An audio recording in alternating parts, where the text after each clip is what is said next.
It's that time for Christmas cheer, and Pikachu and friends are ready to celebrate the holidays with you. Show off your Christmas spirit with a limited edition Pokemon Holiday Spirit t-shirts and hoodies. Get them now before January 2nd. I got an anime channel called Mystic Sage, where I do anime top 10s, speculations, and more. You can also follow me on Twitter, Instagram, and Twitch to keep up to date with me, the channel, and even for some entertainment. Links will be in the description below. Thanks guys, enjoy the video.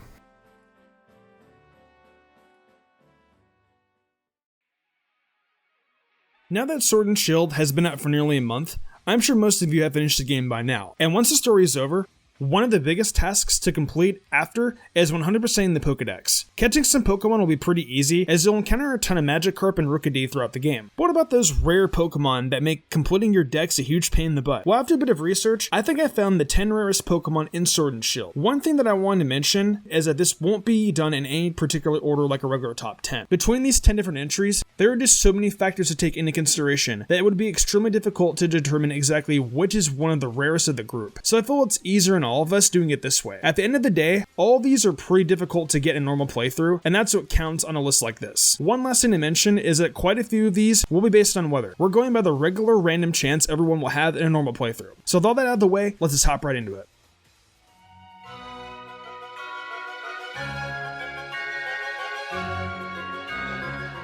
The first Pokemon we're going to talk about is Togepi. You all might remember having to snag yourself a Togepi for the best team for Pokemon Sword that went live last week. Yes, this adorable little egg is decently hard to find. Togepi can be found in Bridge Field in the wild area under 3 different weather conditions, being normal, overcast, and fog. Fog will give you the highest chance of finding Togepi at 5%, but if you find yourself under normal or overcast conditions, you're only going to have a 2% chance of finding this baby Pokemon. At the very least though, you have multiple opportunities to snag one. It's just not going to be that easy.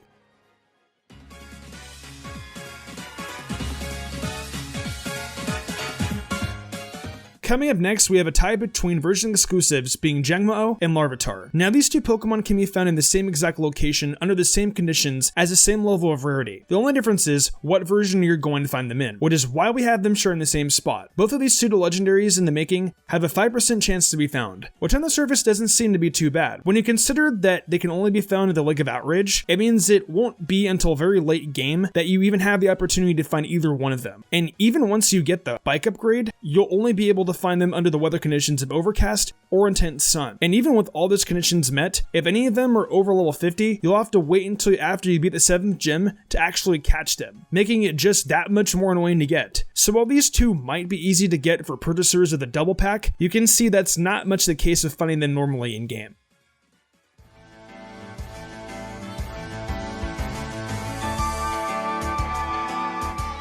Following those two, we have another set of Pokemon that I've been putting on a few lists recently, and those are Dracozolt and Arctovish. In general, it's not really that hard to get Arctozolt and Dracofish, as you can obtain these fossils in Route 6 and in the Pokemon Center in Stoneside. The Dino and Bird fossils are the common fossils to obtain in Sword, whereas the Dragon and Fish fossils are easier to obtain in Shield. But if you want to get the other two in either versions, you're going to have to trade them over as a held item on Pokemon, or get extremely lucky with the Left Digging Brother, which is going to require a lot of watts and patience. I'm not exactly sure how rare it is to obtain these fossils, but I will say you'll be getting a lot more rare bones and comet shards than you will with the more rare fossils. And if you're a competitive player, you'll definitely want to get your hands on Dracozolt, as it's pretty solid.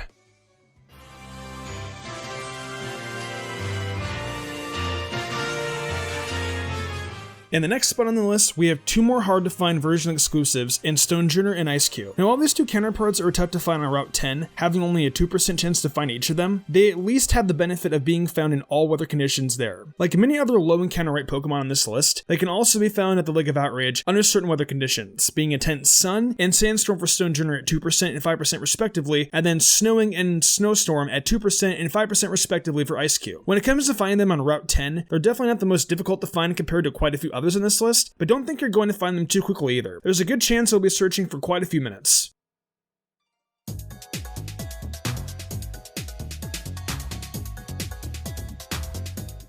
At the halfway mark, we have a Shield exclusive Gorion Corsola. Interestingly enough, Corsola doesn't quite line up in terms of location or chance to find it compared to any of its Sword counterparts. All the other version exclusives are much easier to find, with all of them being able to be found in all weather conditions, whereas Corsola can only be found at a 5% chance in the Giant's Mirror section of the wild area when the weather is overcast. The same actually does apply to Gorion Farfetch'd, but the main difference is that Farfetch'd can be found on Route 5 in all weather conditions, making it objectively easier to find and catch when compared to its shield counterpart. It actually took me quite a while to find a Gorion Corsola, and if you would have told me it was a sword exclusive before I found it in my shield copy, I probably would have believed you because I couldn't find it for the life of me. I talked about how much I love Gorion Corsola in a couple of my latest videos. I loved regular Corsola for so long, but the concept and design for its Galarian form is just amazing, and having the great evolution in Corsola makes this a top tier line of Pokemon. With that being said, finding it wasn't an enjoyable experience and made my life super difficult.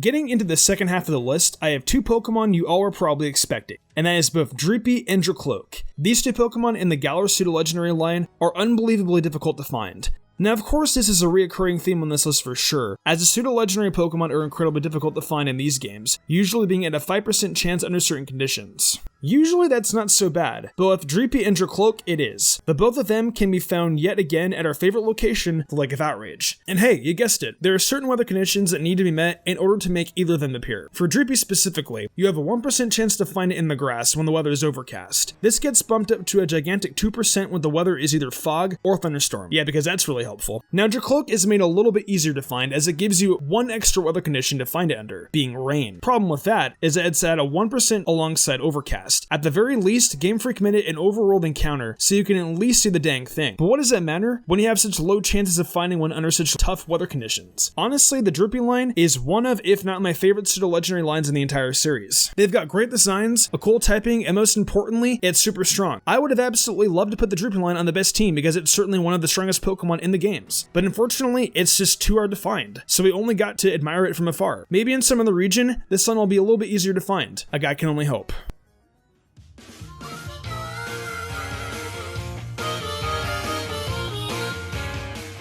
Okay, this is my last shared slot, I promise. For this entry, we have the last set of version-exclusive pseudo-legendaries in Goomy and Deno. I'll give you all a chance to guess where in Galar these two Pokemon can possibly be found. I bet you'll never be able to figure it out. Yeah, these two Pokemon reside in none other than the Lake of Outrage. I can see why they call it that. And there's a certain Pokemon that you want, the Lake of Outrage will more than likely have it. But you're going to have to wait a long time and work your butt off to get them. And that's bound to cause a little bit of outrage. So what are the conditions for getting these two Pokemon, you might ask? Well, they both can only be found when it's raining at a 2% chance of actually finding it. Yeah, that's absolutely ridiculous. I feel especially bad for the people that really want a Hydreigon on their team. It was already bad enough that you already have to wait until level 64 to evolve one, which in this region means you'll be borderline overleveling once you get to the championship match. But you have to wait until late game to even attempt to get one. If it's not raining in the Lake of Outrage, well, you're out of luck. And if it is raining, well, get comfy while you're there because you're not leaving anytime soon. The Goodra fans have it a little bit easier because you only need to be level 50 in the rain. So if you find Goomy, you're already set. But either way, it's going to be a pain to obtain. And I don't envy the people that have their hearts set out on looking for them.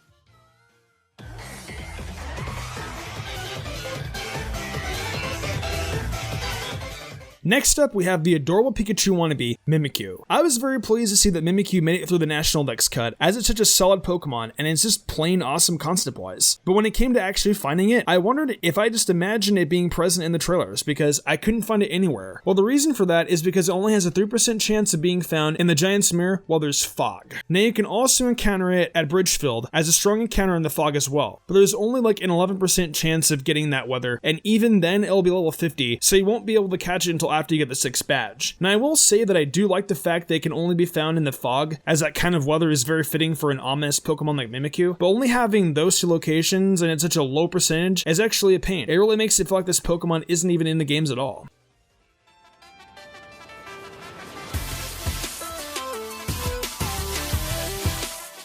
The list will be wrapping up soon, and I couldn't think of a better Pokemon to talk about other than Duraludon. We were shown Duraludon very early on in the Sword and Shield news cycle, and I think a lot of people were hyped for it. Being that it was touted as being really strong, going toe-to-toe with Tyranitar, and is part Dragon type. I think a lot of people thought this was going to be our pseudo-legendary Pokemon, meaning we probably wouldn't see it until late game. Now we obviously know that's not the case, but it still was a late game encounter and a hard one to find at that. Now it can be found under all weather conditions in the Giant Sea as a strong encounter, but it will be at level 65, meaning you can't catch catch it until you beat every gym, and even then, it won't be too easy to catch. So if you want to get yourself one any sooner, you're going to need to head to the Lake of Outrage yet again. And this time it's during a snowstorm to have yourself a solid 2% chance to catch it. Or you can take your chances on a Route 10, but you'll have an even tougher time at just a 1% chance to find it in the overworld. Drollet might not be the pseudo-legendary of this region, but when it comes to finding it, it's certainly treated like it is. Now before we go over our last rare Pokemon, I just wanted to list off a few honorable mentions. First off, we have one of the best team members being Riolu, which can be found during a snowstorm at a 5% rate in every part of the Giant's Cap in the wild area. Don't get me wrong, that's a little difficult, but it really isn't the hardest by a long shot. Next we have Trapinch, which is a little difficult to find in Shield, having a 5% chance in all weather conditions on Route 6, and a 2% chance during a sandstorm in Hammerlock Hills. A little difficult, but not the worst in the world. However, if you're a Sword player, you can only get it on Route 6, and that rate drops from a 5% chance all the way to a 1%. I'm not sure why they decided to make it tougher for Sword players, but that's just a reality you're all going to have to deal with. And finally, the last honorable mention will be the Charmander line. Now you could say it's pretty easy as you get Charmander as a gift from Leon, so you're guaranteed to get one. But that's not until post-game. If you want to get one before then you're going to need to get yourself one in a max raid battle. And those have so many Pokemon to draw from. You can find them as a rare encounter in dens 53 and 77. So if you want to get one during your in-game playthrough, well, I wish you luck.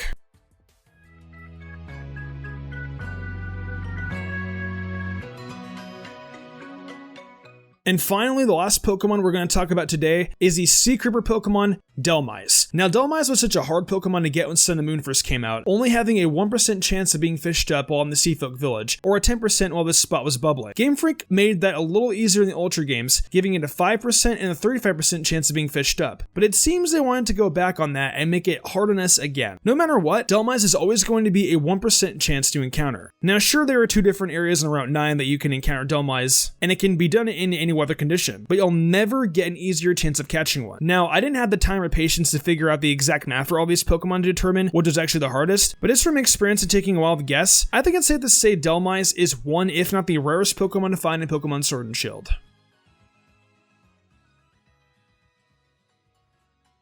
Well, that wraps up my list of the 10 rarest Pokemon in Sword and Shield. Again, I don't have the exact math and probability numbers to determine the actual order of these insanely hard to find Pokemon, but from all the research I did, I feel incredibly confident that this list did contain the rarest of the rare. But let me know what you think in the comments below. Do you think I nailed this list? Did you find these Pokemon difficult to find, or were they surprisingly easy for you? Definitely let me know your experiences in the comments below. I can't wait to hear them. If you enjoyed the video, why not leave a like and subscribe to my channel with notifications on, that way you never miss an upload. If you want to support me further, consider following my Twitch where I stream a lot of Pokemon content and all kinds of other Nintendo content like Zelda, Fire Emblem, and much more. Also, I've been reviewing every episode of My Hero Academia Season 4 over on Mystic Sage, so head over there if you're into that too. I would love that a lot. Want to support me further in game called Perks? Check out my Patreon. Daniel Leone, Lady Crimson, Memory Martin, The Lazy Leo, Matthew Young, Austin Lego, Jarrett Weiss Austin, Sodden Grider, and Enigma97 did, and I want to thank them personally for going above and beyond. It means the world to me. I think I'm gonna wrap this up though. I'm Mr. Gumbrand, and I will see you in the future for more awesome Pokemon content.